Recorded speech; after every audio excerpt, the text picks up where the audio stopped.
Good evening and welcome to this evening's Development Management Committee meeting. I'm Joan Grime, Councillor for Culture, Glaisbury and Croft, and I'll be chairing the meeting. Due to the current coronavirus pandemic, the Council have taken steps to follow restrictions and health guidance in relation to social distancing, whilst balancing the needs of carrying out our regulatory functions. This is the 9th meeting of this committee that is being held remotely. The agenda for the meeting will run as per the usual format. The meeting is being broadcast live to the public, who have had the opportunity to make written representations which have been distributed to members.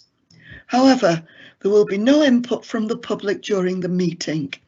This is in line with the Coronavirus Act of 2020, Section 78. Present at the meeting are 9 elected borough councillors, plus officers of Warrington Borough Council. I will now ask all those present to introduce themselves. Will councillors also confirm that they have received the agenda and reports on the applications and have a copy in front of them? An update report has also been circulated and available for members to view. So can I ask Councillor Barr to introduce yourself? Good evening, my name is Councillor Bob Barr. I represent Lim North and Thelwall, and I have all relevant papers. I've read the update reports and I've read all the other representations sent to us. Thank you. Councillor Carey. Good evening everybody. I'm Councillor Peter Carey. I represent Fairfield and Howley Ward, but I also live in West Warrington, and I confirm that I have received all the relevant emails and documents. Thank you. Councillor Friend. Good evening, my name is Councillor Graham Friend. I represent Poulton North. I have received all the documents and I have read them all and I have them in front of me. Thank you, Chair. Councillor Morgan. Good evening, Councillor Les Morgan, representing Latchford West. I've received and read all the papers and they are in front of me. Thank you. Councillor Mundry. Councillor Karen Mundry from Latchford East. I have got all the documents in front of me. I've read them all and I've got the updates as well. Thank you. Okay, Councillor Parish. I'm Steve Parish, Councillor for Chapelford and Old Hall, and I've read all the papers and have them to hand. Thank you. Councillor Wheeler.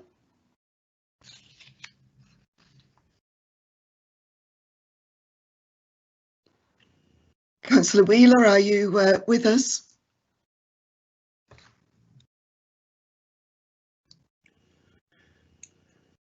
Judith must have lost contact again. I'll come back to her later. Councillor Jennings. Good evening, Councillor Tom Jennings here, representing Beeson Whitecross, substituting for Councillor Steve Wright. I can confirm that I've read and received and read all of the associated papers. Thank you, well done. Councillor Wheeler. Judith, are you with us now?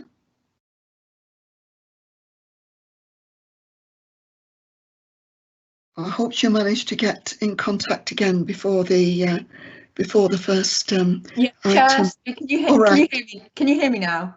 Yes, I can. Sorry, yeah, I don't know what went on there. Sorry, I went off. Yes, Councillor Judith Wheeler, representing Appledon, Hatton, Stretton and Higher Walton. I confirm that I have received the papers and read them. Thank you. Thank you. Well done. I'll also ask the officers to introduce themselves. Democratic Services, Jenny. Good evening, Jenny Cordwell, Senior Democratic Services Officer. Thank you. Legal Services. Good evening. Good evening. My name is Paul Clisby. I'm a solicitor and I will be advising the committee on any legal issues arising. Right. Planning. We have some planning officers present. Nikki.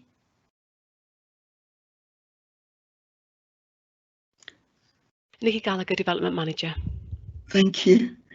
And Matt is also here, I think. Yeah, Matt Carney, Major Applications Team Leader. Thank you. Transport. Thanks, Chair. Mike Taylor, Highways Development Control. Thank you. And the Director of Growth is Steve present. Good evening, Steve Park, Director of Growth with responsibility for development management. Thank you. Right, we come on to agenda item 1. Do we have any apologies, Jenny? Yes, yes, Chair, we have apologies from Councillor Tony McCarthy, Councillor Brian Moore and Councillor Steve Wright. Thank you. Item 2, declarations of interest. Members are reminded of their responsibility to declare any disclosable, pecuniary or non-pecuniary interest which they have in any item of business on the agenda, no later than when the item is reached. Can I ask individually, Councillor Barr?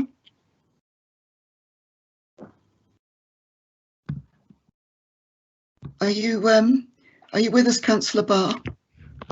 Sorry, one item of interest.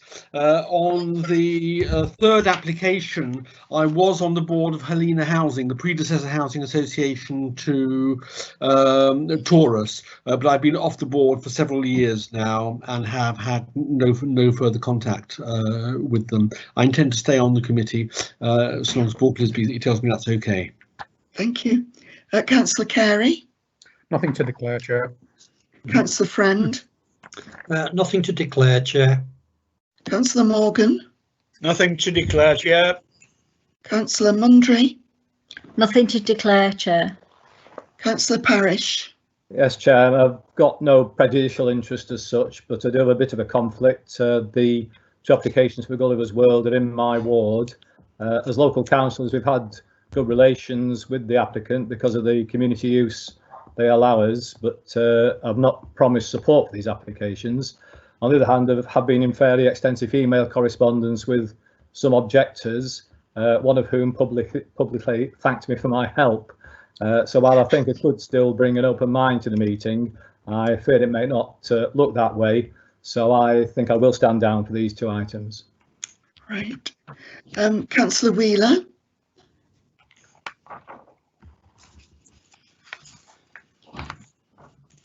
Are you with us, Judith?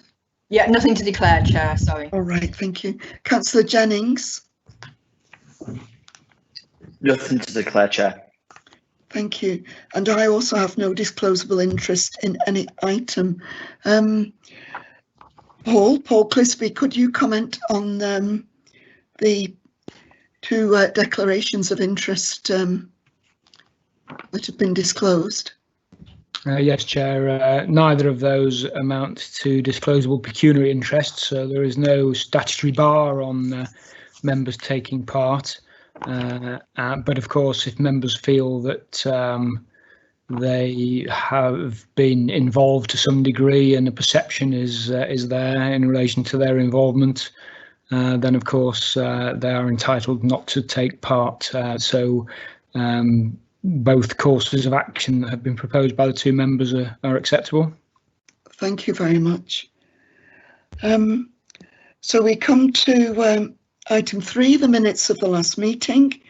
Has any member seen a problem with the minutes of the meeting on the 12th of August, which have been circulated to you? Any comments? Chair, Councillor Steve Parish again, I'm afraid. The reason for my declarations the last meeting, it was not because I was ward member for the area. These were the two Omega applications, and yes. I've been a member of the Omega Partnership Liaison Committee. So that was the reason for my declaration. Jenny, have you got that correction? Yes, of course, Chair, that's fine.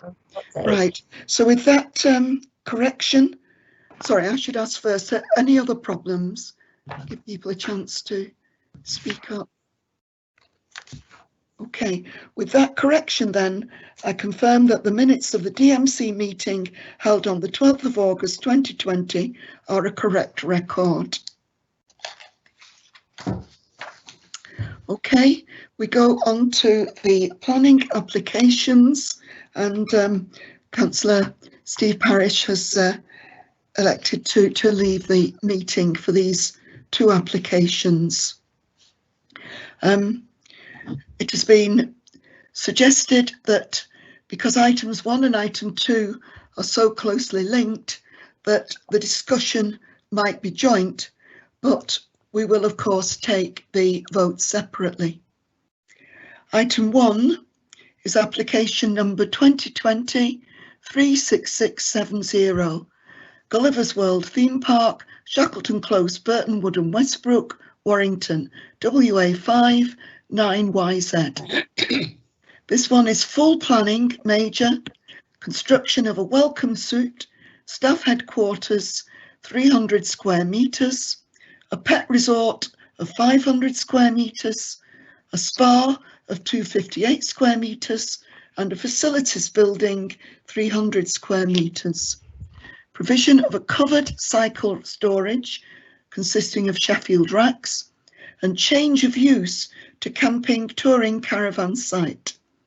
Siting of 5 double unit static caravans to form group accommodation, and the change of use of existing forestry management building to a store workshop, 216 square metres, together with the erection of fencing, groundworks, provision of hard surfaces and parking areas, drainage infrastructure, hard and soft landscaping, and excavation of a surface water attenuation pond. And the recommendation is to approve subject to conditions. Can I ask the development manager if she would like to present a report on this part of the application, or if she would like to do a joint report on applications 1 and 2. Nikki, what would be your preference? Thanks, Chair. I have preferred 2 separate presentations, but as members have realised, I've recognised there is repetition between the 2 applications. So the second one is relatively short, referring back to the first. So if we take them as I've written them, that would be appreciated. Okay. So would you like to give the report on the first application now, Nikki? Yeah.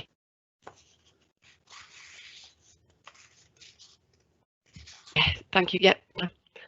Before I start, I'd just like to draw your attention to the update note which was circulated to members this afternoon and details additional information in relation to both items 1 and item 2 on the agenda today. In particular, in relation to item 1, there's 14 further objections that's been received since the publication of the report, and they're detailed within the update note. In addition to 8 responses that have been received in support of the application, and again, they're detailed, the contents of those are detailed within the update note. We've provided some observations on those. Often we find that these link back into the reports that we've written already. Most of these issues are covered, but where we find there are any minor discrepancies, they've been drawn out within the update report. And there's also a late representation being received from the Environment Agency, which have stated no objections to the proposal. There's a couple of corrections there to make, just a couple of typos really that needed to be sorted on 10.2 and 10.41. Again, they're in the note. So moving on to item 1 then, first of all, and as you've just recognised, Chair, it's for a welcome suite pet resort spa, 5 static caravans for group accommodation, the change of use of land for camping and touring caravan park, and the change of use of the building from store to workshop.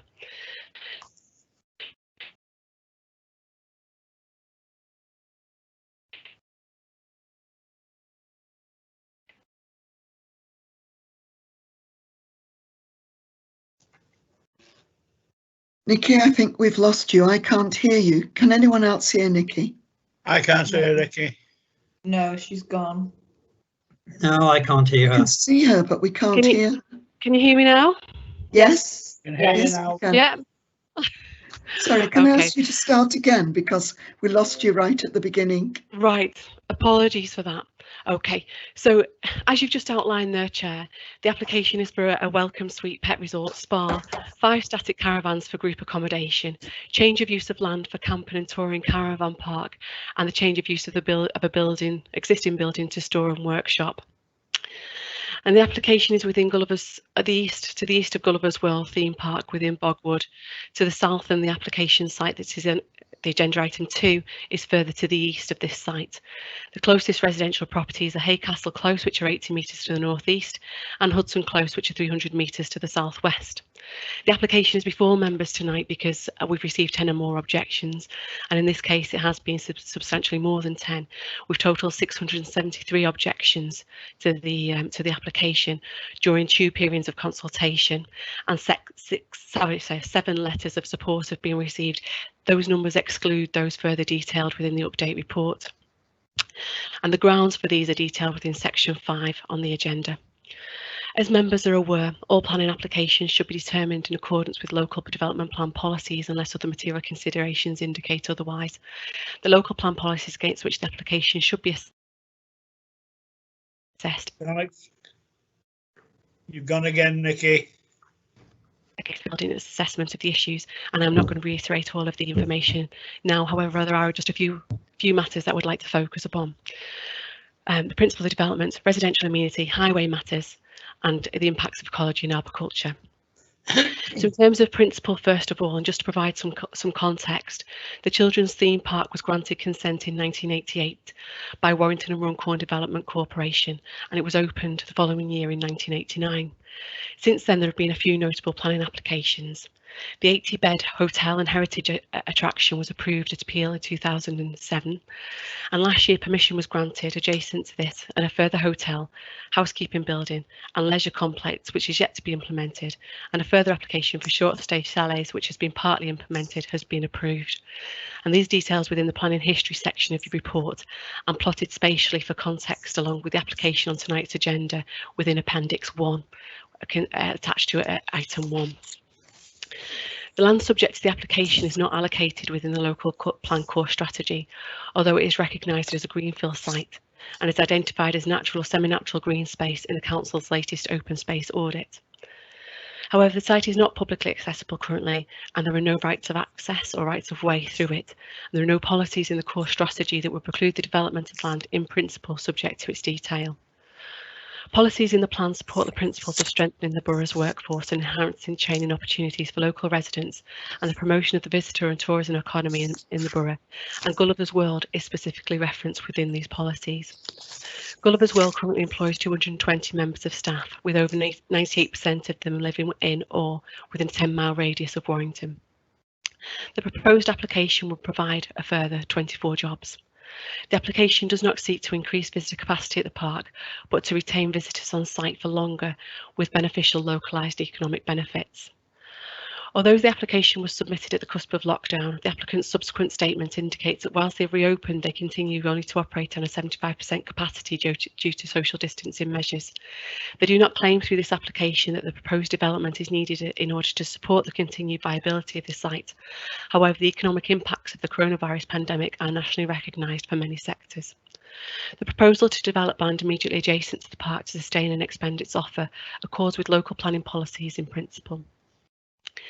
In terms then of residential amenity, the nearest noise sensitive properties are located some 80 metres to the northeast and 300 metres to the southwest. The noise generating uses from the site are relatively limited.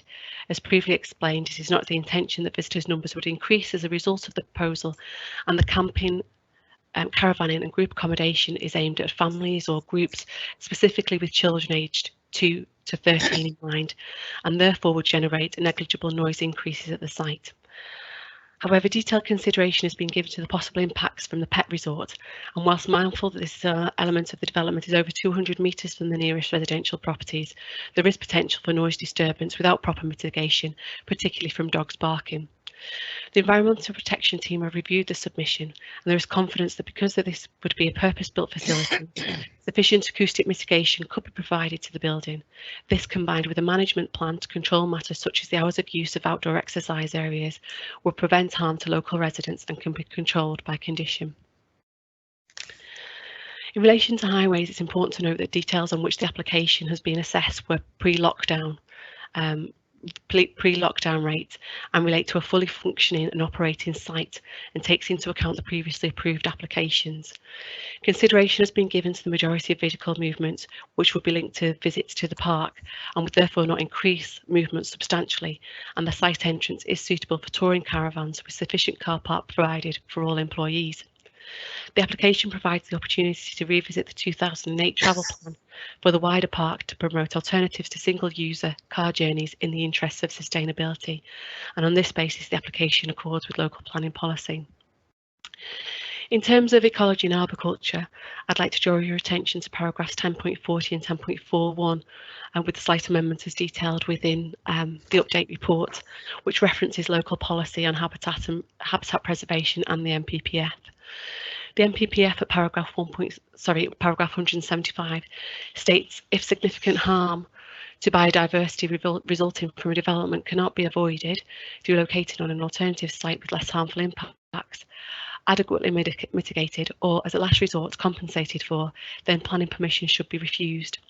Also, that the development resulting in the loss of or deterioration of irreplaceable habitats, such as ancient woodland, should be refused unless there are wholly exceptional reasons and sustainable compensation strategy exists. And the application, both applications have been considered in these terms, specifically in relation to the ancient woodland at Bogwood, relation to this application, and Bogwood and Twigwood in relation to agenda item 2. Within representations received, there is reference to the recommended 30-metre buffer zone for ancient woodland, which stems from policy guidance issued by Natural England. The Council's trees and landscape officers cross-referenced the proposed plans for both applications against records which show the extent of the designated ancient woodland. The ancient woodland does not project to the boundary with Gulliver's World, and there is an existing woodland buffer within the adjacent site. There are, however, 2 proposed buildings which will encroach within the 30-metre suggested buffer, the Tranquility Spa at 22 metres and the edge of the outdoor area related to the pet resort at 15 metres. These encroachments are at the very northwest of the proposed development areas and close to the existing theme park. It should be noted that a buffer of 15 metres, as proposed, accords with minimum requirements in government guidance. It is stated that an increase above this 15 metres may be necessary based on an assessment of the proposed land use. An example of this would be if significant levels of air pollution was to be generated in the proximity of the ancient woodland. But that's not considered to be the case in this instance. The application proposes what is considered to be a marginal encroachment along a combined boundary of almost 300 metres that is limited to the corner of building footprints, with the land around them retained with soft landscaping and tree retention, and therefore it's considered the impact will not be detrimental to the longevity of the ancient woodland. The application has been assessed in terms of the potential ecological impacts. No protected species were identified within the site, although the potential habitat value and relationship of this to the wider Twigwood and Bogwood are recognised. While some treed areas within the site would be retained, others will be removed to accommodate the development. However, it is considered that this can be mitigated against as set out in conditions, which includes replacement tree planting and habitat creation. The application has been subject to full consultation with GMEU and the Council's Trees and Woodlands team, who raised no objections to the proposal. The application accords with relevant policies set out within the report and is therefore considered acceptable. In summary and conclusion then, for the reasons set out above and detailed within the agenda review report, the application is considered acceptable in accordance with national and local policy, subject to the stated conditions. Thank you, Chair. Would you like me to move straight into item 2? Yes, I think so, because the written representations, many of them are for both. So, shall I just, I'll read item 2 out. It's application number 2019-35546, Gulliver's World Theme Park, Shackleton Close, Burtonwood and Westbrook, Warrington, WA5 9YZ. That's full planning.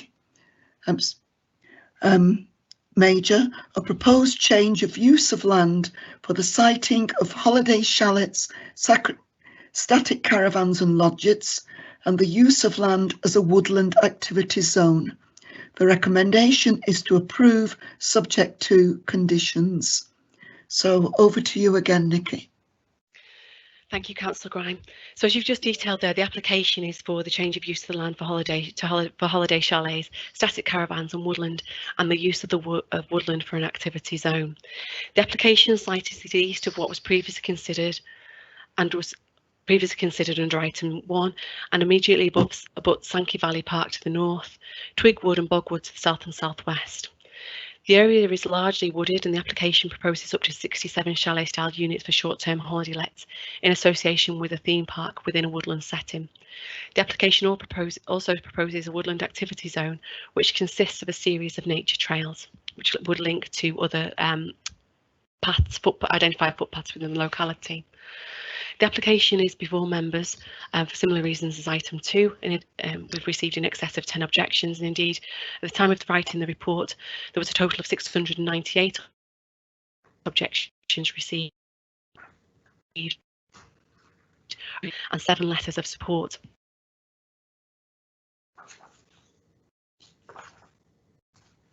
Received since the application was published to the agenda, and 4 additional letters in support. As members are aware, all planning applications should be determined in accordance with local development plan policies unless the material considerations indicate otherwise, and the local plan policies against which the application should be assessed are again contained within section 8 of the report for your information. The report produced is detailed in its assessment of the issues, and I'll not reiterate all of the information now. However, again, I'd just like to draw out a little bit of the information that that is of particular interest. The matters of principle I've largely discussed in relation to the previous application in terms of the policies and support for the named visitor attraction in the borough, and these are also applicable to this application. And I won't reiterate those previous points, but request that you're mindful of these points when you're considering agenda item 2. There is a difference in the number of jobs to be created in this site comparable to the previous. 41 jobs would be created across the 2 applications. 17 of those would relate specifically to this site. In terms of amenity, consideration has been given to the amenity local residents when assessing this proposal, and the nearest noise sensitive properties are Haycastle Close, which are 80 metres to the northeast, and Hudson Close, which are 275 metres to the southwest. Given the use of the land proposed through this application and the target market for families with children aged 2 to 13, it is considered that the proposal would not result in high levels of noise and disturbance once completed, and a construction management plan is required by condition to mitigate against the effects during the build. Again, highways considerations are generally similar to those within item 1, so I won't reiterate those again, but I think it is just worth giving it a little bit more attention to ecology and agriculture in relation to item 2, because there are differences in this application compared to that previously. Whilst our agriculturalist considers again that there would be no harm to the ancient woodland within bogwood and twigwood as a result of the application, GMEU do not accept the inferred conclusions of the report in relation to this application, and they consider the development would lead to the fragmentation of the woodland with impacts on habitat relating to disturbance,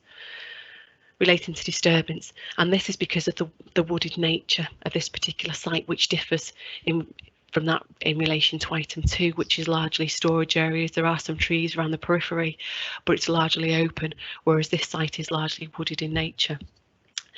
However, GMEU direct the council to consider this view regarding the fragmentation of the woodland in the context of other material considerations that might outweigh the ecological and agricultural impact, and in such instances conditions to secure a detailed landscaping plan and woodland enhancement measures can be imposed. So when we've assessed this application, we have considered the material consideration that we consider should be given significant weight in the equation, and these are detailed within the principal section of your report, i.e. those relating to the economic benefits of the scheme. And whilst it's considered that no significant harm will be caused to biodiversity as a result of the application, it is considered that significant planting and further biodiversity enhancement will be required to mitigate the impacts on and off of the application site. On this basis, the application is considered to accord to the NPPF and the core strategy. And for these reasons, again, the application is recommended for approval subject to conditions. Thank you, Chair. Thank you. I can confirm that we've received additional written representations against the 2 applications from Alan Berry, Paulette Doody, Richard White, from Deborah Doddle on behalf of the Callans and Westbrook Community Association and Pam Whitby. And against the second application, also from Amelia Lawrence. We've received representations in support of both applications from Dan Matthewman of County Planning, from Julia Dalton, who's the Managing Director of Gulliver's World, and from Dr. Hacking, who gave an ecology report. I will now ask members of the committee to confirm that they have read and understood these representations for both the applications. Councillor Barr. Thank you, Chair. Yes, I have received and read and understood all the submissions. Thank you, Councillor Carey. Yes, Chair, I confirm also. Councillor Friend. Yes, Chair, I confirm. Councillor Morgan. I also confirm, Chair. Thank you, Councillor Mundry. Yes, I confer, Chair. Councillor Wheeler. Yes, I confirm, Chair. And Councillor Jennings. Confirm, Chair. Yes, and I also have read and understood them, and I confirm these representations will be included in the minutes of this meeting. There is also a petition which has been sent round to all the committee that refers to both the applications. It was started a few days ago and it had received 670 signatures by 3 p.m. yesterday. The petition requests a full environmental impact assessment. Before an environmental impact assessment is carried out, there's first a screening opinion given, and the petition says that the screening opinion was given prior to new evidence in relation to the woodland edge being part of the twig and bog woods, which is actually in contradiction to other notes that we've received. Before we go on to questions from members of the committee, could I ask Nikki if you will clarify, please, the situation with reference to the petition? Have you got any further comments to make on that, Nikki? So a screening opinion was conducted for the application, and within that there wasn't a reference to the ancient woodland. That is the case, and there is a clarification, I believe, within the report. I was just flicking through there looking for the appropriate paragraph, but there is a clarification on that provided within the report. And in summary, in conclusion, it wouldn't change the conclusions made within the screen opinion. So no, this wouldn't be classed as EIA development. Right, thank you. It's difficult, of course, for the committee when we receive conflicting information, but people just have to make judgments as best they can. I'm sure you've all given due regard to the petition that has been received, and also to officers' comments. So I now invite comments and questions from members to the officers in turn. Carrying on from the previous meeting, I believe we're up to Councillor Carey. Have you got any particular questions or comments at this time, Councillor Carey? Yes, Chair, if I could start off. I've got quite a long list actually, but I'll just give you a flavour of the things I want to raise. Because I didn't feel that the maps that we were supplied with were adequate for this application, I took the trouble to go down there last night and spent 2 hours tramping through Ladies Walk Wood and Bogwood and Twigwood, trying to get a better feel for the layout of the area. I would add that I do know the area very well, because as a dog walker, when I got the dog 15 years ago, this was the place we used to go walking. So Sankey Valley Park and this particular area are well known to me. What I would say is that I'm already disappointed at the impact that Gulliver's has had on the area. I've not been in there frequently for the last couple of years, but the fences have gone up already, and I was rather surprised that I could see into the Gulliver's site from Ladies Walk Wood, which is on the western boundary, and some of the buildings and entertainments are visible from there, which they shouldn't be. Ladies Walk Wood was a very well established area from the very early days, and it's lost some of its appeal already because of the encroachment. What I did then, I went on to the end up to Shackleton Close where the access is, and this single access was taking, this was about 5 o'clock, it was taking a steady stream of cars out of the Gulliver's site across Shackleton Close to Cromwell Avenue.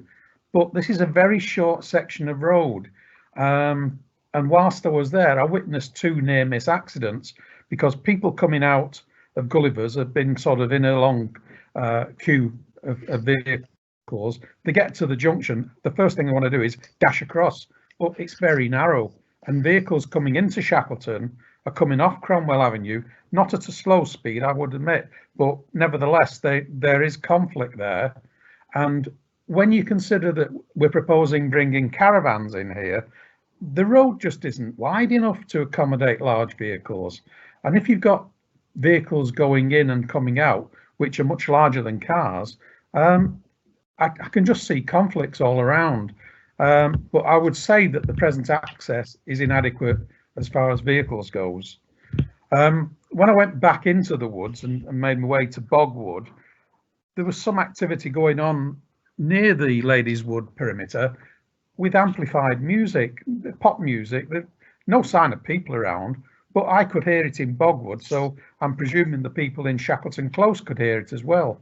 So as far as noise levels are concerned, Gulliver's is already generating noise, and the thought of them installing a high wire in Bogwood and having all these chalets and caravans closer to where the public use the park, well, the mind boggles. I just don't think that the assessment has been objective enough. The thing with Bogwood is there's a fence now that's visible all the way down the public footpath area where you can see the land that is about to be taken. And if they start felling those trees, and they're all visible because there's no protection in terms of landscaping along the perimeters, and I don't think there's any proposed here, it's just a Harris fencing which you can see through quite clearly. It's going to be a very detrimental impact on the woodland area that the public use. To me, it's a case of the officers can't see the wood for the trees, because there are lots of trees that have not been maintained properly and they're leaning, and they may be at odd angles. Squirrels and other wildlife don't mind that. To them, it's a tree and it's cover for their habitat. So to start knocking them down and saying we're going to replant, well, to me, it just doesn't make sense, quite honestly. So as far as I'm concerned, they're the main objections I have to this scheme. And I think a more objective assessment of the environmental impact would have been preferred than the one we've had. Thank you. Thank you, Councillor Carey. Can I ask Mike from Transport to clarify the situation with the caravans? I got the impression that the caravans were going to come on the site just once and then stay there. But am I mistaken here? Are they going to, is there going to be caravans coming and going? Mike, can we have clarification on that? Or perhaps Nikki? Chair, yeah, so this element, so there's two elements of the site, two distinct elements of the site, and this particular part of the site proposes a touring element for caravans. So caravans could come onto the site, stay for a couple of nights and then leave. Right, so there will be movement in and out of large vehicles like caravans. So there would be movements. I'm sure when Mike, I think Mike may have left the call at the moment. When he rejoins, he can clarify. But they've looked at the tracking of the junction, and the tracking of the junction is sufficient to accommodate the caravan in technical terms. Thank you. Sorry, Councillor Carey, do you want to come back on that? Well, all I can say, Chair, is that the access isn't adequate for what's going on at the moment. So if you intensify the use, I think there's going to be more problems with the residents of Shackleton Close. It's such a short stretch of road and it's so narrow that I witnessed cars driving onto the footpath to get to Cromwell Avenue. And as I say, there were 2 near-miss accidents in a short space of time. Right, thank you. And can I thank you for the research and investigation that you've done? That's really useful in this time where we're not making visits in general. Thank you. Is Mike available now? Yeah, sorry about that, Chair. I had some problems with my system. Did you hear Councillor Carey's comments about the caravans using the access and the problems with the access that he observed? I did, and I do appreciate Councillor Carey's concerns and comments. Obviously, Gulliver's World itself is already a popular attraction, and you do get a steady stream of vehicles, particularly during towards the evening peak period when the site itself closes down and people start to leave. And so I heard his comments about that steady stream of vehicles coming out. Notwithstanding his comments, I can assure him that the road network there, the road layout, is capable of accommodating a vehicle towing a caravan to gain access into the site and gain access out of the site. It's worth highlighting that the site itself is already serviced by HGV vehicles, refuse vehicles, using that same access point at Shackleton Close. So there are no issues in terms of geometry. Notwithstanding the feeling that it may not be appropriate, I can assure you that it is. Okay, thank you. Can we move on to Councillor Friend? Have you got any comments or questions for officers, Councillor Friend? Not at this time, Chair, thank you. Right, Councillor Morgan. Have you got any comments or questions for officers, Councillor Morgan? Sorry, no further questions at the moment, apart from a couple of observations on an agreement with what Councillor Carey was saying, particularly the traffic and the noise pollution for local residents. Thank you. Councillor Mundry, have you got any comments you wish to make or any questions for officers? No, I've got no questions, but I do agree with Councillor Peter Carey with most of the things he said, because I do know the area quite well and I do know the access he's on about. Thank you. Thank you. Councillor Wheeler, have you got any comments or questions? Thank you, Chair.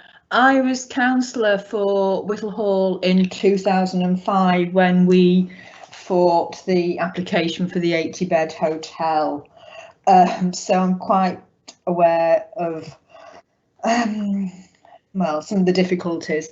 And at the time, the junction with Shackleton Close was mentioned as a potential accident spot, inadequate access. And can I ask Mike, and I don't know if it still exists, that for those vehicles exiting Gulliver's, they were encouraged to turn left, not right onto Cromwell Avenue, to sort of, because turning right onto Cromwell Avenue during a busy period is quite difficult. I know the residents of Shackleton probably do it, but there was some sort of informal agreement that vehicles exiting Gulliver's would turn left during peak times. I just wondered if that still holds. Mike, Thanks. can you answer that? Sure, thanks, Chair. I've got to be honest, Councillor, I'm not aware of any informal agreement. Ultimately, there are no restrictions on movement at that junction. It's a four-arm roundabout. Sorry. When you emerge from Shackleton Close onto the roundabout, you can go north-south or straight across. From the information within the transport assessment, it highlights that the majority of the movements from Shackleton Close do turn towards the north, so they do turn right. Yeah. And okay. It's very difficult to influence that. People will find their quickest way home. Yeah, sure. And there were at one time signs indicating to turn left, but yeah, okay. But I agree with Councillor Carey that that access doesn't seem adequate. I've just got a couple more. I've got one observation and one question. Do you want me to carry on, Chair? Yes, carry on. The second one really is regarding the second application. 67 chalet lodges and caravans seems an awful lot to me. I've looked at the map, and even though they are spaced out, it's fairly high density. It's going to create a lot of noise of, whatever, children playing, dogs barking, music, people talking, which will impact on Sankey Valley Park, and which will impact on nearby residents. So I think I've got a concern about the number of chalet lodges stroke caravans. And my final point for now is, who owns the buffer zone, Nikki? Is it Woodland Trust or is it Gulliver's? Nikki? So it's the Woodland Trust that own the majority of the buffer area, Council. Buffer area. Yeah, okay, that's fine. So it's not Gulliver's own. It is Woodland Trust. Yes. Yeah. So the majority of the buffer, the majority of the 30-metre buffer, is within Woodland Trust's ownership. So there is an overlap within the Gulliver site. So when we talk about the proximity of the Tranquility Spa, for example, within that buffer zone, obviously that is within the Gulliver's World site. So there's elements of the buffer that encroach within Gulliver's site itself, but the majority is outside of their ownership. Yeah, okay, thank you. Thank you. Thank you, Chair. Right, can we go on to Councillor Jennings? Have you got any comments or questions for officers? Councillor Jennings? None from me, thanks, Chair. Okay, then to Councillor Barr. Thank you, Chair. I'd like to look at a different aspect of this. Nikki, in her report, raised the economic impact, the number of jobs, and the nature of the existing business. So, firstly, a question to Nikki, and this was something we discussed with the chair before the meeting started. If, hypothetically, application 1 was passed and 2 was rejected, or 2 was passed and 1 was rejected, do you know offhand whether Gullivers would go along with half of their proposed scheme? Nikki? No, I mean, that I wouldn't know that offhand, but also I think more importantly, it wouldn't be material to the decision. Right. So to what extent should we take the current economic impact of the Gullivers operation into account in the decision? Because one of the things you mentioned was, with the COVID crisis, the employment crisis, we have to take account of the employment and the economic impact of this development. So in its wider sense, there's employment and economic benefits in terms of visitor retention for a longer period of time, and therefore the spending power of visitors within Warrington during that time. And then there's trickle economic benefits in terms of the number of employees visiting the site, their comings and going associated activity with that, their purchasing power, and also people who come for maybe a long weekend. They might leave early on a Saturday, and they might choose then to go into the town centre or other local areas and continue to spend within the locality.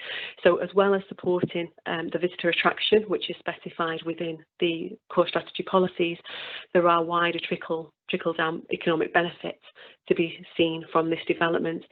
In terms of the weights that we should give to the COVID situation, that's yet to be seen, and there's no evidence put forward. And I'd just say that isn't part of the applicant's statement that we should, although I think it is referred to in their representation directly to members for DMC.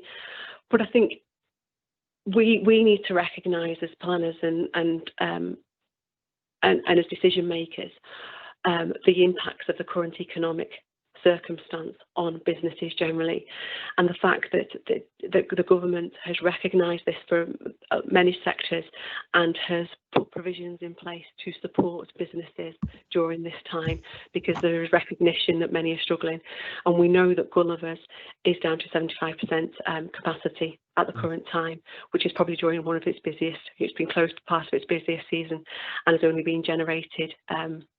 Only been able to accommodate 75% of its usual figures for the remainder. So there would be some weight associated with that, although limited and comparable to the wider economic benefits. That's pretty helpful. And then that means but to clarify, say that we were to turn down these applications, then the economic impact could be an argument that was taken about the unreasonableness of our decision if this went to appeal. I'm sorry, can you repeat that? Right. If we were to turn down these two applications and Gulliver's World were to appeal, and they would say that we were unreasonable because we didn't take into account the economic impact on them as a company and on the surrounding area, how would that be likely to play at appeal? Well, should we ask Paul Clisby for? Whenever we make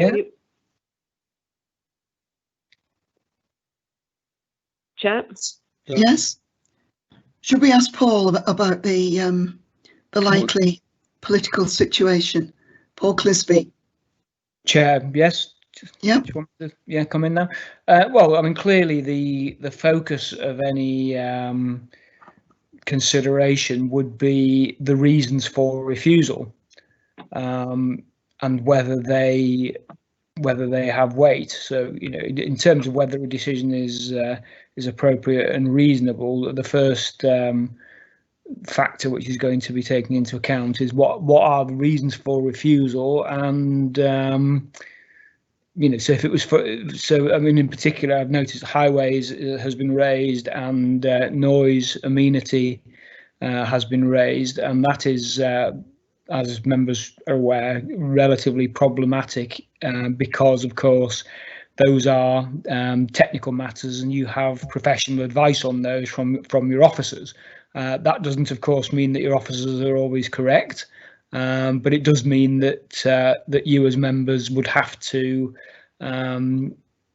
obtain evidence in relation to that from elsewhere, because obviously your professional officers have taken a view in relation to those matters. But it would be in the first instance, it's about the reasons for refusal and the evidence which supports those.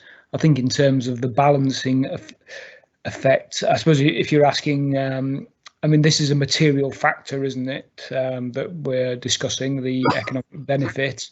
And I suppose if there were to be harm established, really, this is more about whether that economic benefit balances out the harm. But of course, your officer's advice on that is that the principle of development is acceptable in any case. The economic benefit is just an addition to that, really, isn't it? It's added weight. Thank you. Do you want to add anything to that, Nikki? No, thank you, Chair. All right. Do you want to come back on that at all, Bob? If I could just comment, I mean, I found those considerations very helpful. I'm going to find this an extraordinarily difficult decision to make in either direction, because I think that Gulliver's make a good case, but it's weakened because of criticism of the way they've managed the existing resort. Whereas I think the opponents have a whole series of good cases. But what I'm seeing here is an area of woodland which at the moment is poorly managed, poorly used, underutilised on the Gulliver's estate, and they're proposing to put in a development whose main selling proposition is an attractive natural woodland setting. Now that costs money, so actually this is, I would see this as an enabling development that could improve the woodland management of that area, and that's certainly what the pro-development ecology consultant is telling us, whereas those against the ecology consultant are very much on Peter Carey's side. I think I am wavering very slightly towards the economic benefit and the enhancement to the area that this development could bring. And I also put quite a lot of weight by the officer's advice that the additional impact of this development will be small in relation to the existing park. Thank you. Can we, especially in relation to quite different and very strong points that Councillor Barr's brought up, can we see if any of the other councillors want to come back on that? First, Councillor Carey. Yes, Chair, thank you for that.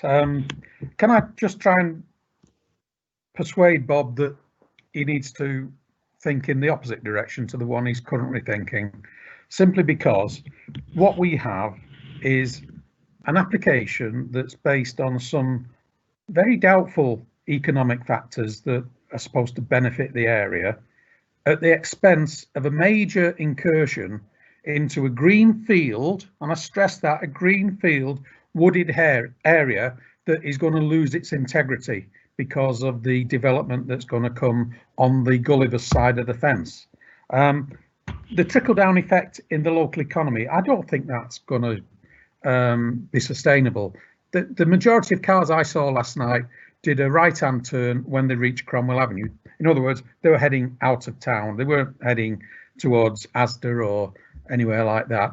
There may be the odd car that stops for petrol and so on in the future, but I don't think we're going to see any major economic trickle-down benefits from this development. The other strange thing was that it was said that Gullivers don't anticipate any increase in the number of visitors. That was said early on in the presentation. Well, why are they investing all this money if it's not going to produce more revenue in terms of additional visitors? It just doesn't make sense. And finally, the reference to creation of jobs. Well, a lot of these jobs will be seasonal. They'll be low paid. They won't be high grade jobs, I don't think. So again, you know, it's too high a price to pay for the loss of all this woodland. And to me, that's not something I can vote for. So that's really the way I see it. Thank you. Nikki, can you come back, especially about that comment about they're not expecting any increase in visitors from the new development? Have you any comment to make there, or any other aspects? Yes, thank you, Chair. So the purpose of the development is to retain visitors rather than attract additional visitors. So they are looking to retain people and therefore their spending power within the vicinity. So that's the purpose of the application rather than to attract new. And as you just mentioned, currently they're limited on numbers anyway to 75%. So there's those kind of restrictions in place anyway.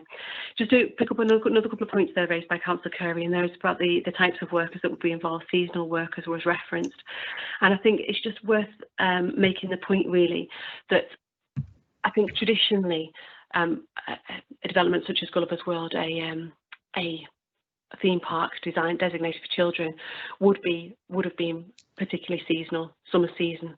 But I think increasingly with these types of facilities, what they're looking to do is expand their offer. So it's a year-round provision.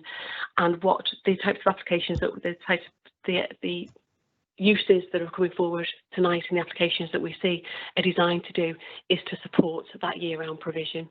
So you will see they often obviously celebrate summer, which is fine, but they also produce big celebrations during Christmas. You would normally find they celebrate around Halloween, and each of these are running of weeks in advance to maintain a season throughout the year.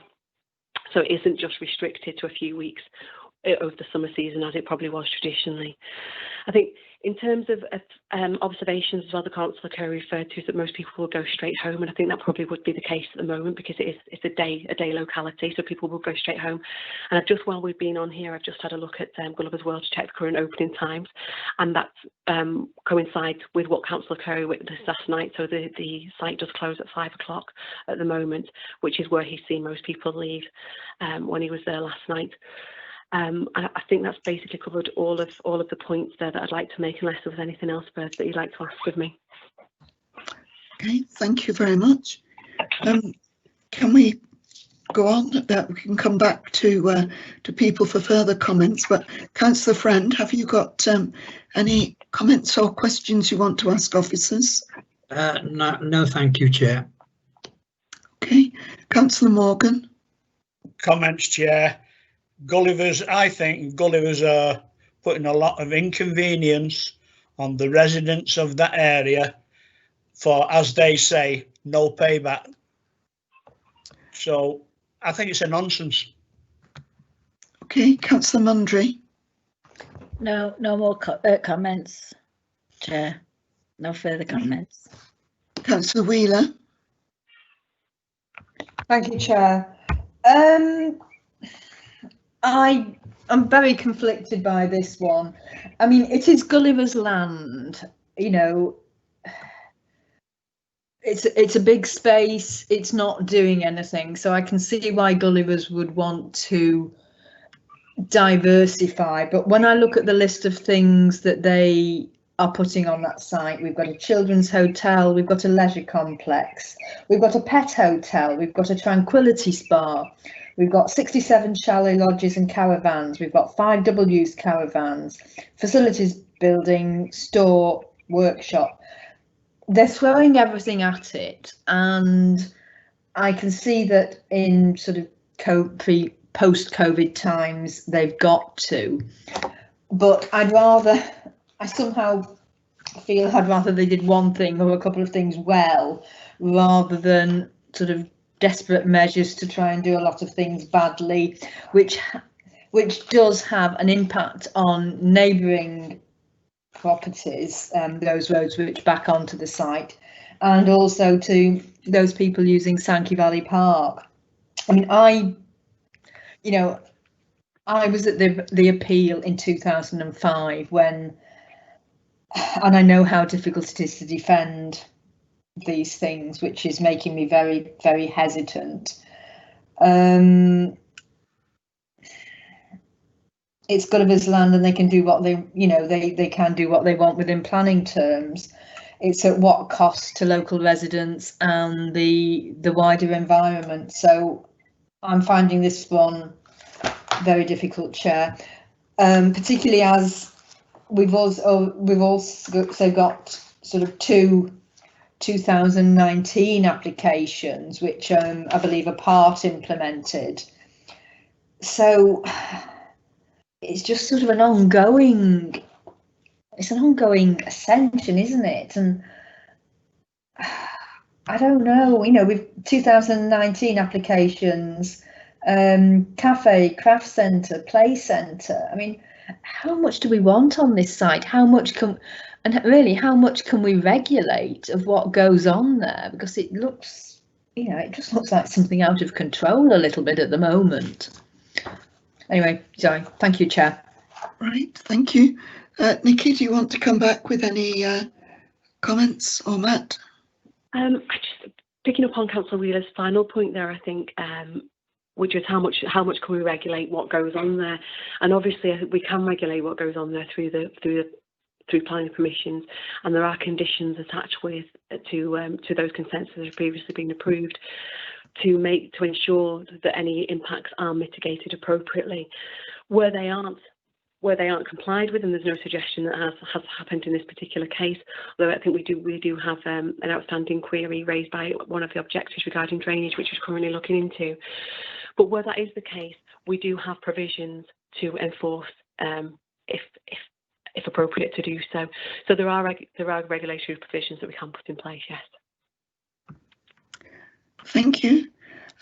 Councillor Jennings, have you got any comments to make or any questions for officers? Thanks, Chair. I just wondered whether it'd be useful for officers to take us through specifically some of the conditions that are put in place, particularly in regards to some of the issues that have been, or perceived issues that are being raised, particularly in regards to noise and traffic measures. Well, Nikki, can you first look at the noise ones, then we'll ask Mike about the traffic conditions that are in the notes. Sorry, Chair. Thank you. So in terms of noise, the most significant conditions I think that you would need to consider are contained, first of all, in relation to item 1 in your update note. So there's a recommendation there to add condition 4, and that relates to the pet resort, and it's to ensure that the pet resort is only used for animals in relation to guests that are accommodated by Gulliver's World, and I think that's useful in terms of the numbers that were likely to use the site. There's also conditions related to a management strategy of the pet resort, and that would include matters such as acoustic mitigation to the actual fabric of the building, which will be important. So all animals after a certain time will be housed within the building. So suitable acoustic mitigation for that building is particularly important. That will protect the animals inside from any external noises, and likewise protects any of the noises generated from the animals inside the building from local residents, albeit they are some distance away, but local residents, and then also from, in the interest of Gullivers, from their clients who are staying in close proximity. We've also got a condition there about the construction management plan, and that will mitigate the effects during construction phases. Okay, thank you, Nikki. Is there anything on the music? Peter was mentioning the loud music coming from the site. Is that going to change in any way with the new proposals? Due to the nature of the application, we wouldn't consider that there would be any amplified music associated with the development. I think the amplified music that was heard, I'm not sure whether it was coming from Gulliver's World or not. I'm not sure if Councillor Curry is aware of that. They said that the site did close at 5 yesterday, and I am aware that they usually undertake a show late on, so it could be resulting from that. So we wouldn't be considering anything here that would be on a similar level of that, but if that was something that members were concerned about, we could include a condition for no amplified music within the grounds. Thank you. Councillor Carey, can you clarify about the music you heard? Yes, Chair. The music last night was coming from within the site. There's no doubt about that. The point about noise is that Gulliver's already generates a large amount of noise. We've got the firework displays at regular intervals, and to me that's incompatible with a pet hotel. Animals get very distressed by noise. I'm about 2 miles away in Great Sankey, and I can hear the fireworks when they have the display. So, you know, it's already generating that kind of noise. When you're in the area on a summer's day, when the kids are there off school and going on the rides, you can hear the sound of the rides, and you can hear the sound of the kids screaming as they come down the steep inclines. It's already generating noise. If you were living in close proximity, I would imagine it's a regular occurrence that when you're in your garden, you've got to put up with this day in, day out.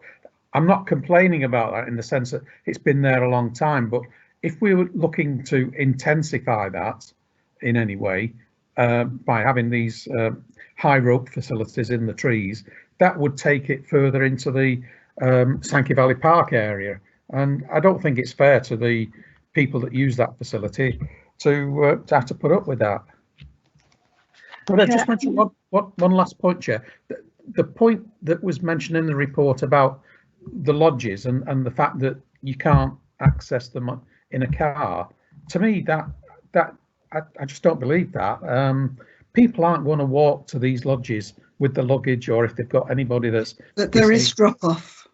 Yeah, but it's situation for drop off. I can't imagine many people will be happy with that. Yes, they'll just leave the cars there instead of putting them where they should do. I understand that point very well. Can we go back to Chair, Mike? Could I just Yes, okay, something? Yes, by all means, Thank you. finish. Just mention that it's been referred to a couple of times, and that was a provision for a high ropes proposal, and that isn't part of the proposal that we see before us tonight. All right, thank you. Tom, have you got any comments to make on the traffic situation that Councillor Jennings raised? Or would you like him to repeat it? So, sorry, Chair, it's Mike Taylor. I think Councillor Jennings was asking specifically in relation to the proposed conditions that we're asking for. In traffic terms, in transport terms, Nikki's already touched on the construction management plan, which is a standard one for any large-scale development to try and regulate the construction issues. The other highway transport conditions are the requirement for a supplementary travel plan, and that's basically because when the application was first implemented, there was a concern that they were overemphasising car parking provision to the disbenefit of the potential for particularly staff using more sustainable means, pedestrian, cycle, bus transport. So it's to firm up that they've already got a travel plan, but to basically firm it up, bring it up to date, and have some more control on that. And the second one is linked to that, and it's a requirement for cycle parking and electric vehicle charging points within the car park, and that's proposed as part of the development. Thank you. Just touching on because obviously the traffic impact's been talked around, and obviously the specific issues of access by caravans to the site access has been talked about. But I just flag up some of the highways issues that have been skated on and the concerns. It's worth highlighting that the park itself is a visitor attraction. The majority of the application before us is for overnight accommodation, and that's to serve people who are already committed to visit that attraction. So they're already going to go there, whether the application's approved or not. But the intention is that the overnight accommodation gives the visitors then the opportunity to stay for one or more days, and it reduces the need to promptly arrive at the start and finish times. So there's a potential to dilute the overall traffic impact. And in terms of the overall impact itself on the capacity, everyone knows Cromwell Avenue, the issues in that whole area, because it's an A road, because it leads to the motorway. But the level of traffic that's going to be new trips generated as a result of this development doesn't have a material impact on the highway network. We've got no concerns over that. Thank you. Councillor Jennings, does that answer your questions?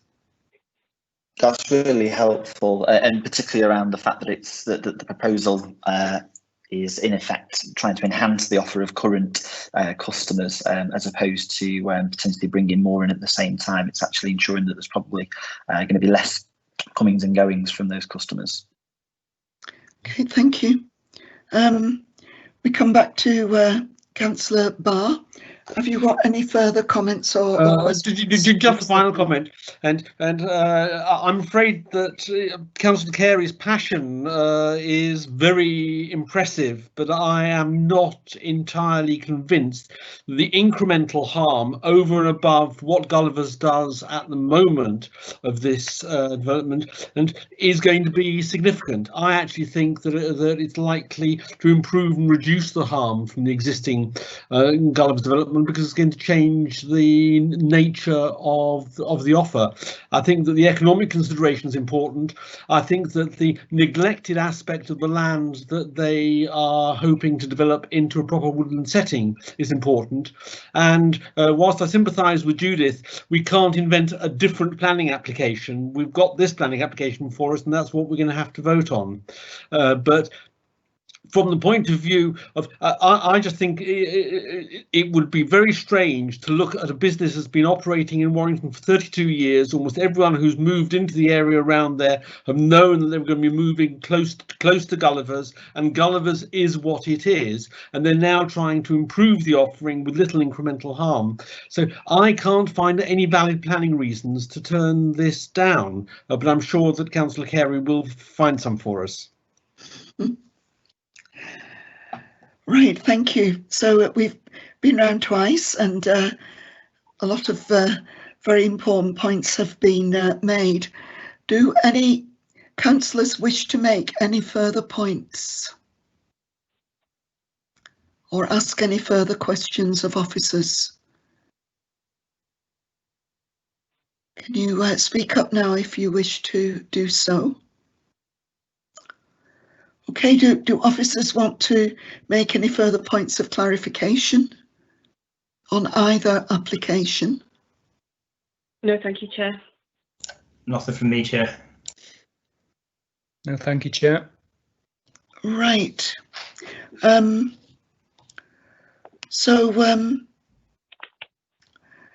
I ask Councillor Carey if he would like to make a proposal? Yes, Chair.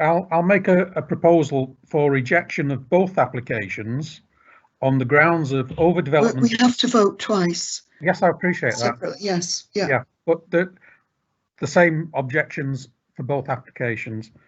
Overdevelopment of the site, damage to a greenfield site and the woodlands that lie within it, and inadequate access are the three things I would like to mention.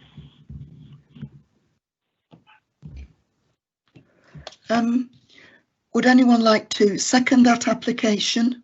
I'll second that, Chair. Councillor Morgan. Councillor Morgan seconded. Right. Does anyone wish to make an amendment, for instance, to add any other reasons for refusal or any other sort of amendment?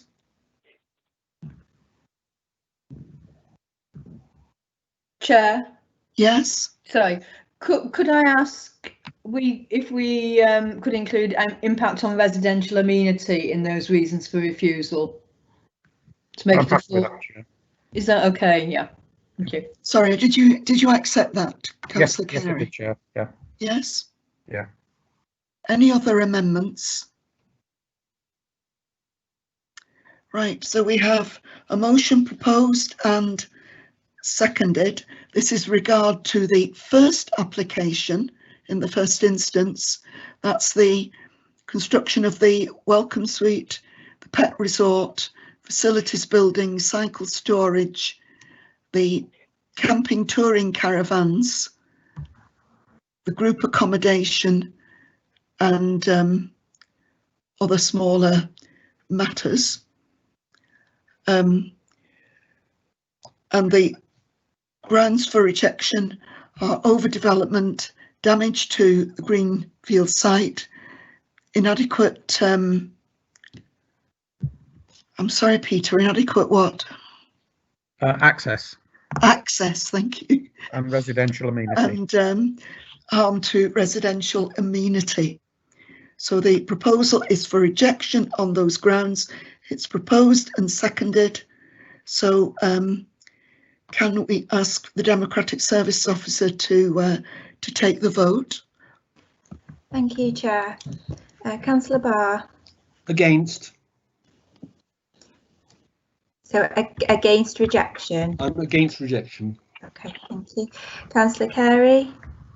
I thought we were voting on my proposal, but sorry. For yes, you still have to say. It's a negative. This. Okay, Councillor Friend. Sorry, against rejection. Okay. Councillor Grime. Abstain. Councillor Jennings. Against rejection. Councillor Morgan. For rejection. Councillor Mundry. Against. Okay, and Councillor Wheeler.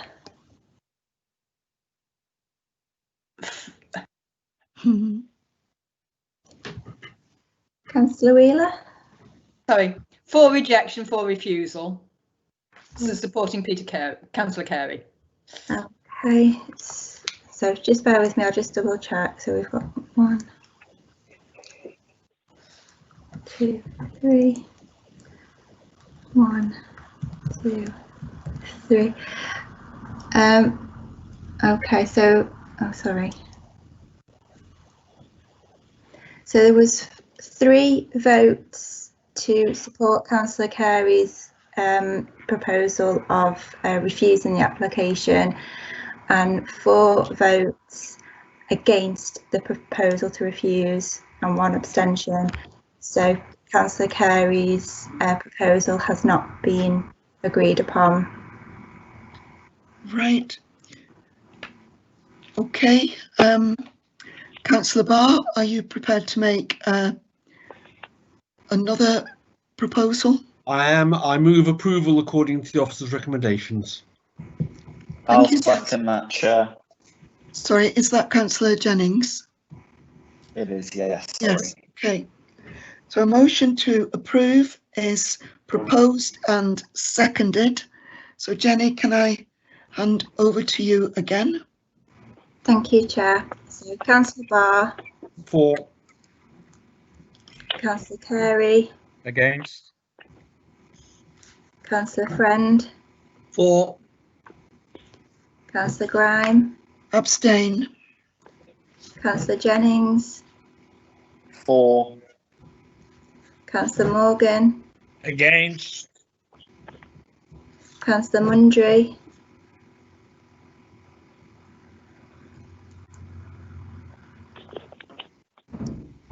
Councillor Mundry. For. Thank you. And Councillor Wheeler.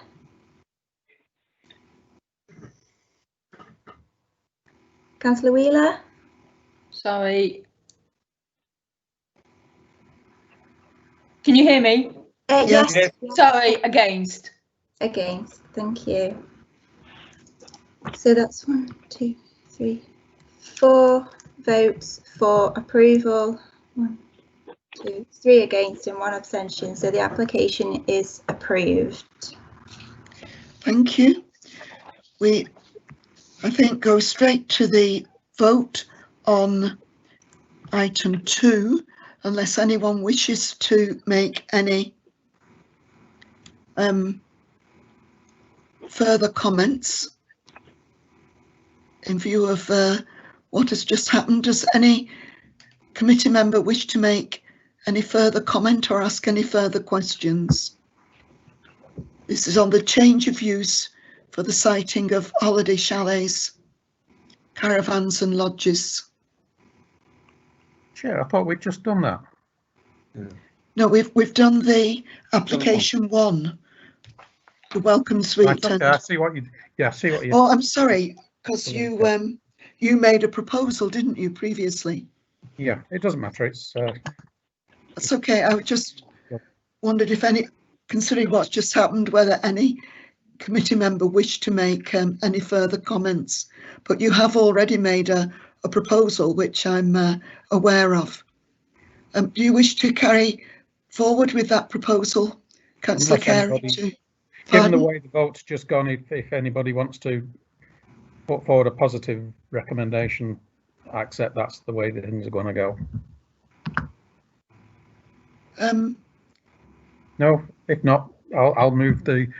Sorry, Peter. Apologies, I was trying to come in there. Apologies. I'll move to propose. So Councillor Jennings is proposing. You have to say what you're proposing. Proposing to approve subject to conditions. Yeah. So we've got a proposal to approve subject to conditions. Councillor Mundry, are you prepared to second that? Yes, I'll second that. So a proposal to approve is proposed and seconded. Does anyone wish to make any amendments?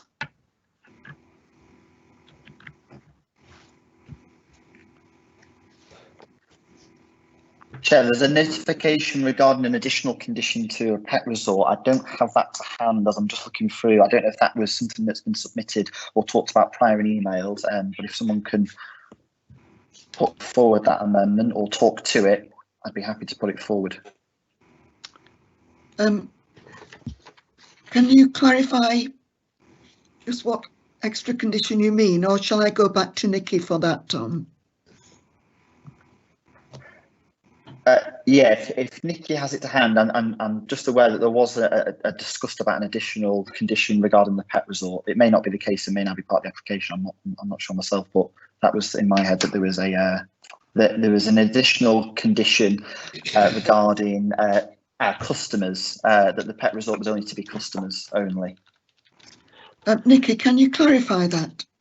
Yeah, so the additional condition on relating to the pet resort is detailed on the update note, which was circulated this afternoon, and that relates to item 1. So, apologies. Tom, no, you wish to propose that we accept with the additional condition? Yeah, as long as that's now included, I recommend to approve subject to those conditions. Okay, and Karen, are you still prepared to second that? Yes, I'm prepared to second it, yes. So that's proposed and seconded. And no amendments. So can we hand over to Jenny to take the vote? Thank you, Chair. Councillor Barr? For. Councillor Carey? Against. Councillor Friend? For. Councillor Grime? Abstain. Councillor Jennings? For. Councillor Morgan? Against. Councillor Mundry? For. And Councillor Wheeler? Against. Okay, so 1, 2, 3. It's 4 votes for approval and 3 against. The application is approved. Thank you. Right, item 3. That's application number 2020-36309, land at Mitchell Avenue, Burton Wood, Warrington, WA5 4JF. The proposed demolition of the existing garages on the site and the erection of 4 two-storey affordable residential dwellings, that's used class C3, together with associated private amenity space, vehicle parking and landscaping. The recommendation is to approve subject to conditions. Can I invite the development manager to present a report? Chair, can I quickly just ask legal for a query on this? So I do sit on the Tourist Foundation Board, which will benefit obviously from the entire organisation's revenue and tradies. Would legal therefore suggest that I sit out of this one, or is it that the two organisations are somewhat separate? Okay, to sit on this.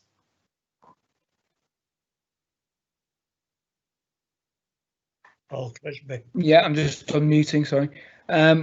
Yes, I think, well, I mean, I suppose in terms of a pecuniary interest, if that if there's finance involved in that position, then obviously that would preclude you from taking part. But yeah, but otherwise, if that isn't the case, then you could take part. But clearly, you may, from a public perception on that basis, point of view, you may feel you'd be better off sitting this one out.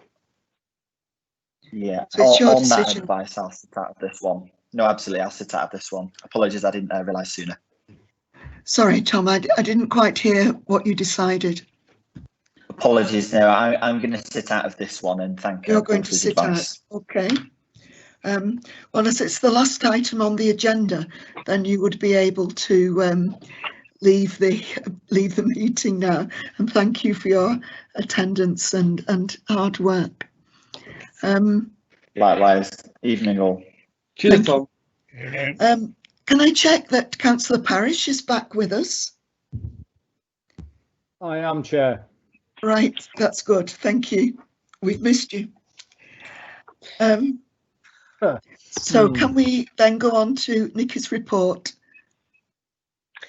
Yeah, thank you, Chair. Before we start, I would just like to apologise for the failure of my visual equipment this afternoon, and I hope it's not caused too much inconvenience, and you can all hear me okay.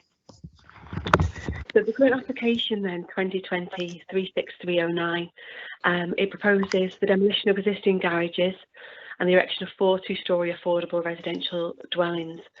The application is site is in the main undeveloped currently. There's if you consider it in terms of it's a dumbbell shaped site, and within the central dumbbell area is where a set of linear garages are situated, and there's open space to either side of those currently. It's incidental open space, it's not allocated within the local plan. The site generally has got no allocation in the local plan. There are a number of trees along the boundaries, but none of which are protected and are found to be in a poor quality, which we'll move on to later. So as we just heard there, full planning permission is sought for residential development. It's by Taurus 62, which is a registered housing provider, and it will provide affordable housing. The application that's due before us now is a negotiated scheme. So previously, the previous submission proposed 9 houses. This has been negotiated through the application process down to 4 because the impact that 9 were considered to generate were too great. So if we're looking at 4 now, we consider this to be appropriate for the reasons set out in the report, which we'll detail. The application is presented before members of DNC tonight at the request of ward councillors, Councillor Mitchell and Councillor Abbey. They've requested it to be submitted to planning committees mainly due to the unacceptability of the access and the impact on the nearest affected occupiers of those properties nearest to the proposed dwellings. It's a minor application, so it wouldn't have triggered the requirement to come to planning committee because of the number of objections that have been received, but we did receive 12 objections in total to the application. And the reasons for those are detailed within the report within section 4.3. As members are aware, all applications must be considered in accordance with planning policy unless other material considerations indicate otherwise, and those planning policies are evident within section 7 of your report for your information. And there's just a few issues really that I'd like to draw your attention to within the report. I won't delve into everything tonight because the report is full and complete in front of you. But just in terms of the principle of the application then, given that it's within a primarily residential area, so given the surrounding land uses, it is considered that it is acceptable in principle. Also, we've heard these arguments previously at planning committee, the discussion about the council's 5-year housing land supply, and the emphasis then that we must place on housing provision in the absence of our ability to demonstrate that we can provide a 5-year housing land supply. And on balance, therefore, in principle, is considered that it's acceptable. The application has been designed to take into account that of the wider area, so they are a 3-bedroom, 2-storey dwellings, reflecting of the character of the surrounding residential area, brick tile roof. It reinforces the current informal recreational use. I think what's one of the issues I think there is raised by local residents is that they are using this area at the moment incidentally for recreational purposes. There is the opportunity through this application to support that and to reinforce its informal recreational use by means of the formal footpath link across the northern segment of the site, with the retention of the trees in this area, and the inclusion of additional planting, which we'll come on to shortly. The site will be managed and maintained by the applicants in the future, and given that they're a known social housing provider with a history of this type of maintenance and management strategy, there's no reason to assume that it will not be done successfully, but in any case, we will secure this by condition. Overall, the proposal achieves a layout and design which successfully utilises existing undeveloped land as well as brownfield land, that being the garages, which will benefit from its overall character and complies with the council's required standards, and therefore in principle is acceptable. The impact on the trees. So in total then there are some trees throughout the site, and in total there will be a loss of 13 individual trees, and several of these are relatively small, but none are considered to be of a high quality, with 6 being total, 6 of them being category C, which is designated low quality, low value. 7 proposed trees are to be are shown on the approved plans to be reinstated within the northern area of the site, with the remainder of replacement trees being provided within garden areas. There is ample scope there for replacement planting, and again that will be secured by means of condition. Consideration has been given to highway safety, and this was a significant issue that's been raised by local residents, concerned that the access from Mitchell Avenue is insufficient. It's of a narrow width, and is sufficient to serve a residential development. Now, albeit when some of these representations have been received, we'd be looking at 9 residential properties. Now that's been reduced to 4. These representations haven't been withdrawn, and therefore we still consider them as part of this application. Now, we do need to consider the current use of the land, which is as 10 sectional garages. Now, only one of those we're aware of are in use at the moment, but potentially all 10 of those could be brought back into use at any point should they be maintained on the site. The impact on highway safety, in particular the proposed access arrangements via Mitchell Avenue has been raised, and there has been concern about the amount of on-street parking on Mitchell Avenue as well, which would impact on the ability of pedestrians safely crossing and cars to safely manoeuvre through that space. The proposed access will be in effect a private drive, and it will carry small volumes of traffic slowly through the space. Increases in vehicle movements above current potential levels would be marginal, and would be marginal at worst, and it is considered that there would be no harmful impact on highway or pedestrian safety as a result of the proposal. On this basis, it's considered that it would accord with policies within the core strategy and NPPF, and there would be no harmful impacts on highway safety as a result. Just briefly, in terms of residential amenity, because it is detailed at length within the report, I would just stress that it does meet with current interface standards, so there would be no adverse impacts in terms of overbearing, in terms of privacy of existing residents, and future occupiers would also have their amenity safeguarded in those terms. In addition, there is obviously sufficient garden areas to provide for their needs. So in conclusion then, as detailed within section 10.1 of the report, the proposal will result in development which is appropriate to the site in terms of scale and design, and the council will retain control over the final materials, boundary treatments, positions, additional trees, landscaping plan, tree protection and car parking will all be provided as part of this application in accordance with policies within the core strategy and the NPPF, and therefore it is recommended for approval subject to the conditions in the report. Thank you, Chair. Thank you. I can confirm we've received an additional written representation that is in support, and that is from Barton Wilmore. I will now ask members of the committee to confirm that they've read and understood this representation. Councillor Barr? Confirm. Councillor Carey? Confirm. Councillor Friend? Confirm. Councillor Morgan? I confirm, Chair. Councillor Mundry? Confirm. Councillor Parish? Confirm. Councillor Wheeler? Confirm. And I've also read and understood the representation, and I confirm these representations will be included in the minutes of the meeting. So I'll now invite comments and questions from members in turn, starting with Councillor Friend. Have you got any comments or questions for officers? Councillor Friend. I really welcome this development. It's nice to see semi-detached houses as well. They're more fuel efficient, and it's nice to see affordable homes in the area as well. Because it's tourist, I presume they're affordable to rent, but I welcome this development. Thank you, Chair. Yes, Nikki, can you confirm that the housing is for rent, as Councillor Friend expects?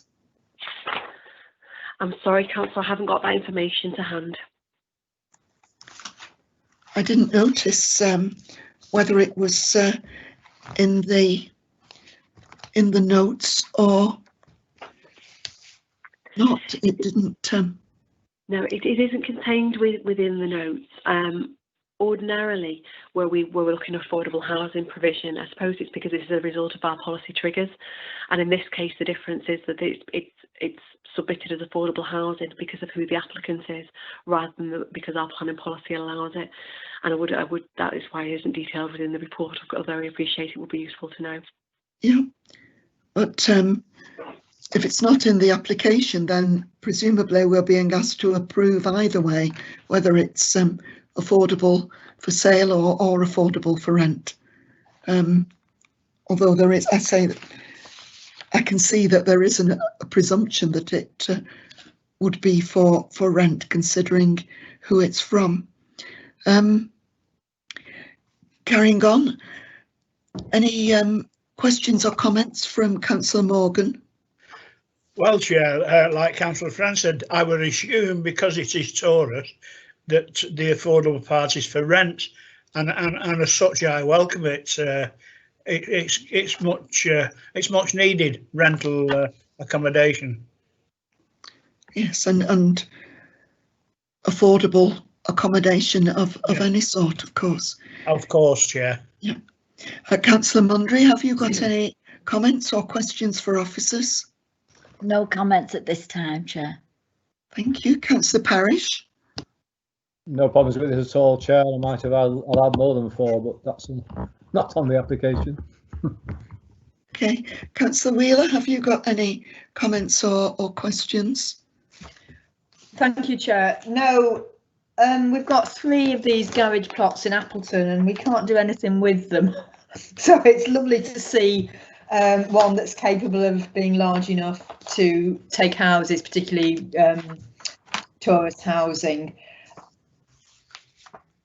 One thing I am concerned though is about the access. It's a slightly, looking at the plans, it's a slightly tortuous route to get in to the into the plot. Can I ask Mike that access in only allows access to the new development? It doesn't allow access to any of the existing residential development? Thanks, Chair. Yeah, the access itself from Mitchell Avenue utilises the existing access point to the existing garages. Now, there's no reason for anyone to enter that access unless you're going to use, or you're going to gain access to one of the 4 proposed dwellings. That being said, there is basically an overflow parking area provided within the site, which is for the benefit of local residents should they choose to use it. It's entirely up to them. Right. Can I just come back on that, Chair? Can I just come back on something then, Chair? So when you go, you've got the circle, which is almost like a turning circle, and then you've got the passageway, well, the access down to the house, the new proposed houses themselves. Is that wide enough to allow 2 passing cars? No, it's not, and that's been acknowledged right throughout the application and the submission. I mean, as Nikki pointed out, the original application came in was for 9 dwellings, and it was based on the fact that there were 10 garages at some point within the site. So at some point, vehicles have used that access point to get in and out. We felt that 9 dwellings was way too much because of the pressures on Mitchell Avenue and the existing residents there, and the high dependence on street parking that already occurs on Mitchell Avenue. There are 8 dwellings, I think, served off Mitchell Avenue, and I think only 2 of them have got off-street parking facilities. So it is always acknowledged that the access itself isn't sufficient for 2-way movement, but it was built as a vehicular access for garages. So through the course of the application, the layout has been amended to 4 dwellings, which we feel is of a level that's not going to cause any highway safety issues.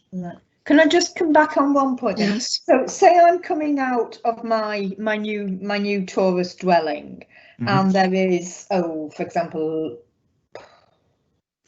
a Sainsbury's delivery van coming in. One of us has to give way. If I back down into the area of the new properties, have I got room to sort of back round to allow a van to come in? Yes, is the short answer to that. I could back safely round. Yes. And likewise, the Sainsbury's van could back into that turning circle area.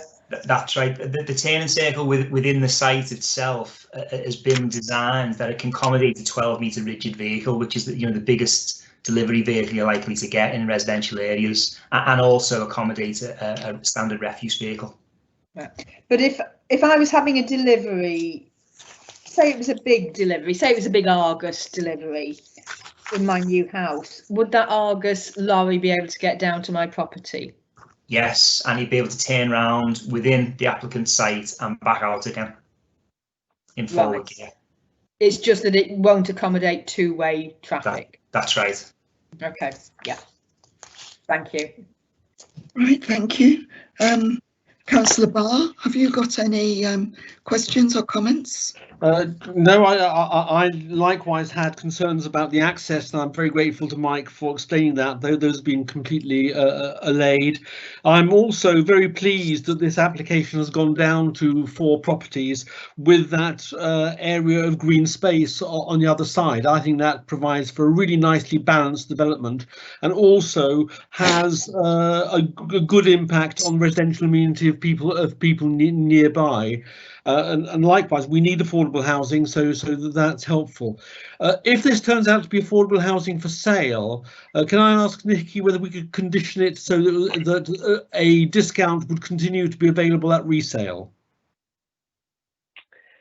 Nikki, do you want to answer that? Yes, thank you, Chair. In essence, there was due to the size of the development, there will be no support for that to be a condition of this application. I think because of the nature of the applicant, though, it is a form of affordable housing, and I think from what I've heard councillors say tonight, that is a material consideration which will be given significant weight to. Ultimately, though, it doesn't trigger the policy requirement for that in perpetuity. Okay, thank you for the explanation. Right, thank you. Councillor Carey, have you got any comments or questions? Most of the questions have been answered, Chair. The one remaining one that I have is the property, the existing property to the south of the access road. It shows the access road being very close to it, and I just wonder, what the impact of that road will be on that property. I can't see the number, it's so small on my map. Nikki or Mike, can you answer that question? I think it's in terms of it being a residential amenity issue, I would just draw attention to that access is existing to those garages. So the volume of traffic that will be using this access for 4 houses compared to the volume of traffic that will be accessing those properties for potentially 10 used garages is relatively comparable. So it wouldn't be considered there would be any significant impacts on that property over and above those that could currently be experienced by the garages.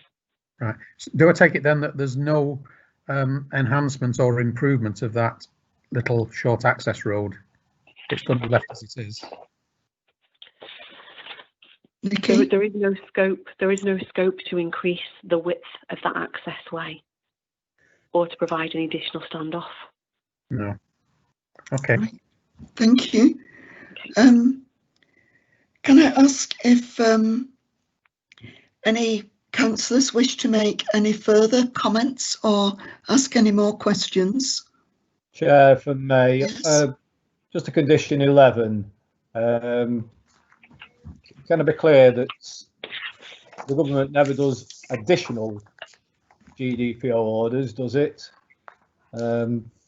There's only ever one order, because I'm just thinking of the proposal that somebody could come along and add 2 stories to a house.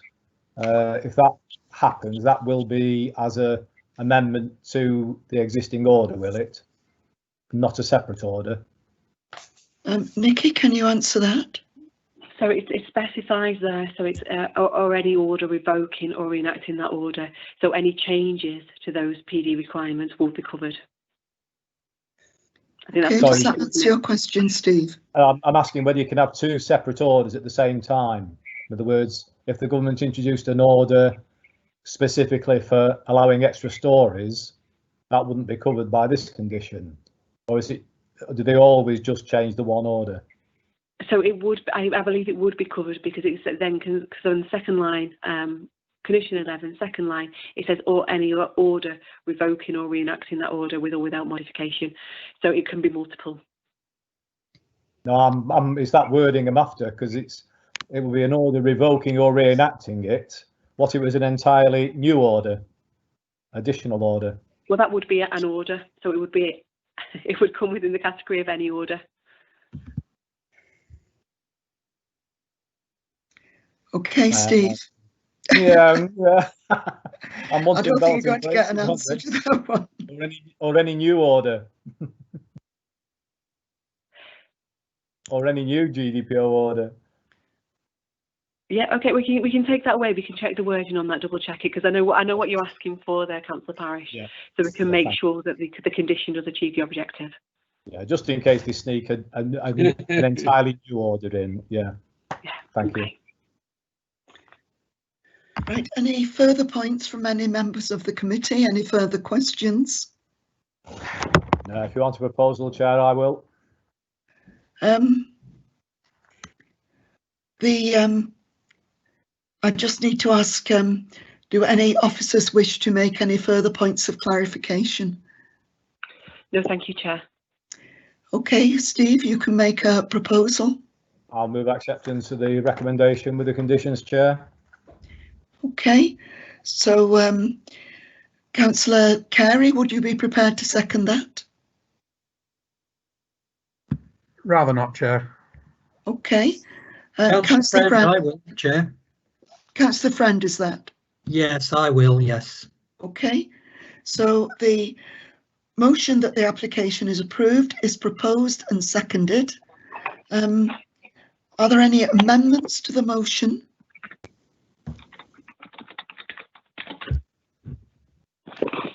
Okay, can we hand over to Democratic Services then? Thank you, Chair. Councillor Barr. For. Councillor Carey. For. Councillor Friend. For. Councillor Grime. For. Councillor Morgan. For. Councillor Mundry. For. Councillor Parish. For. And Councillor Wheeler. For. Thank you. The application is approved. Thank you very much. Well, that is the last item on the agenda for this meeting. So thank you all very much for your attendance and for your hard work and contributions. And I declare that the meeting is closed. Thank you, Chair. Another interesting evening. Thank you, everybody.